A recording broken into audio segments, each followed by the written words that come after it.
पुष्प अर्पित होने के बाद हम चाहेंगे कि समिति के उपाध्यक्ष श्री परमेर जी, श्री ओमकार नाथ वर्मा जी को बैच लगा के सम्मानित करें। और कार्यक्रम के अगले कड़ी में मयंक मार्गन राहुल राजन तैयार है, उनका गाना चलने वाला है।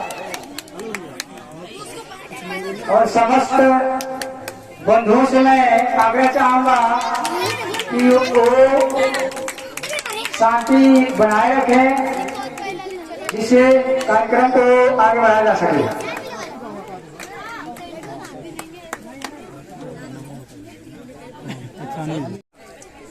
गुलामी के जंजीरों में बंधा हुआ, व्यवस्थाएं इतनी अच्छी नहीं थी कि समाज के लोग पढ़े लिख पाए। बाबा साहब की शिक्षा में काफी कठिनाइयों का सामना करना पड़ा। बाबा साहब जिसमें शिक्षा ले रहे थे उस समय विद्यालय में बैठने की भी व्यवस्था नहीं थी। और बाबा साहब शिक्षा के समय, जिस समय उनका प्रवेश विद्यालय में हुआ था, उस समय के लोगों ने उस पाठशाला में बाबा साहब को सभी बच्चों के समक्ष बराबरी का अधिकार देकर के पढ़ने के लिए मंजूरी नहीं दी थी। बड़ी कठिन परिश्रम के बाद, बड़ी कठिन चुनौतियों के बाद बाबा साहब का एडमिशन होता है और वो विद्यालय को जाते हैं, लेकिन बाबा साहब को विद्यालय से बाहर बैठाया जाता है। उस मेधावी शक्ति को मैं नमन करता हूँ कि बाबा साहब बाहर बैठ करके शिक्षा का अर्जन किया। और बाबा साहब जो शिक्षा का अर्जन कर लेते हैं,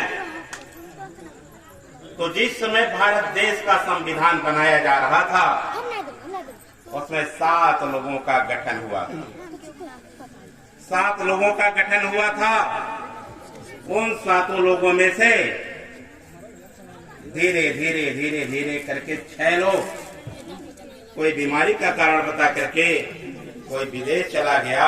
मनोज भैया हुए और अकेले तनहा साहब ने भारत देश के संविधान की रचना। जब भारत देश का संविधान बाबा साहब बनाए, उस समय भारत देश में जो स्थितियां थी, जो बिछड़े हुए लोग थे, जिन्हें इंसान के रूप में नहीं देखा जाता था, उनके साथ जानवरों के जैसा सलूक किया जाता था, उन्होंने उनके अधिकारों का रक्षा प्रदान किया और उन्हें कानूनी अधिकार दिया। हमारी माताओं और बहनों को तो पढ़ने का अधिकार ही नहीं था। यहाँ तक कि बड़े घरानों में भी महिलाओं को पढ़ने का अधिकार नहीं था।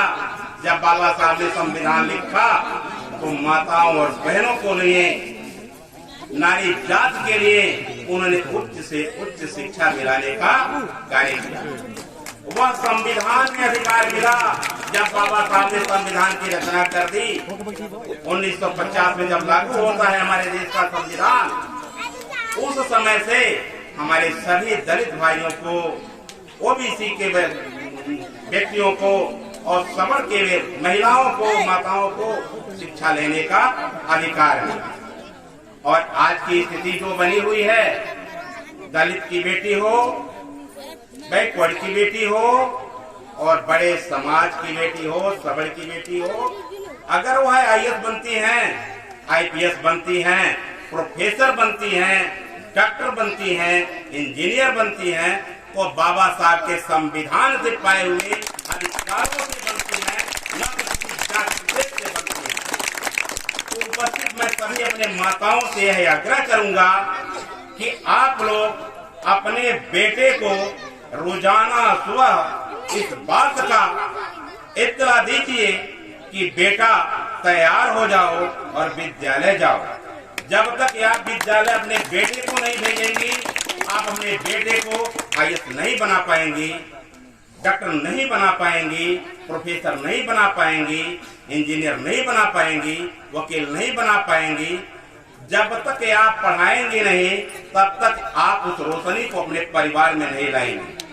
तो मेरी माताओं, यह प्रण कर लीजिए, जिन्होंने नहीं प्रण किया है कि मेरा बेटा अच्छा शिक्षा ले, वह आज से प्रण कर लें कि मैं कल से अपने बेटे को शिक्षा के लिए भेजूंगी कि विद्यालय जाओ और अध्ययन करो और समाज में एक महत्वपूर्ण जगह पाओ कि जिसे बाबा साहब ने जो संघर्ष किया उस सपने को साकार कर। इन्हीं सब बातों के साथ, इन्हीं सब बातों के साथ आप सभी लोगों को जय भीम, नमो बुद्धाय। जय भीम, नमो बुद्धाय।